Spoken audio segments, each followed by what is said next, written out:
Magandang umaga! Kumusta po? Narito po ulit ang update natin para sa lagay ng ating panahon.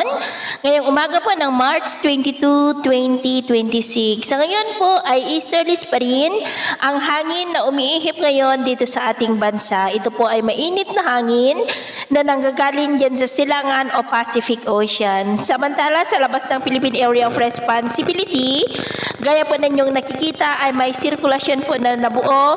Pero kung titingnan naman po natin dito sa wind map ay hindi naman po yan nakitaan na banta sa ating bansa. At ito naman po ang pinapakita ng forecast model nating ginagamit hanggang po sa susunod na 2 linggo. At sa lagay ng ating panahon, ngayong madaling araw ay maayos naman ang panahon sa malaking bahagi ng bansa maliban lamang sa mga tsansa ng mga isolated rain sa ilang bahagi ng Infanta at Eastern Samar.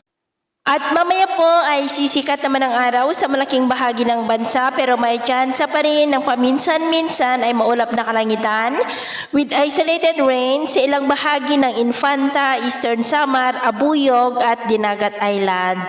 At mamayang hapon, maayos na panahon pa rin ang asahan sa malaking bahagi ng bansa pero may tsansa pa rin ng cloudy skies with isolated rain sa ilang bahagi ng Eastern Visayas, ilang bahagi ng Caraga, Davao Region, Sarangani, Sultan Kudarat, Lanao del Norte at ilang bahagi ng Zamboanga Peninsula at ilang bahagi po ng Zamboanga at Basilan, kaya mag-ingat pa rin po tayo. Sa atin naman pong mga baybayin, wala na po tayong nakataas na namang gale warning signals, pero iba yung pag-ingat lamang po kung papalaot tayo para po mas makaiwas sa mga sakunang pangkaragatan.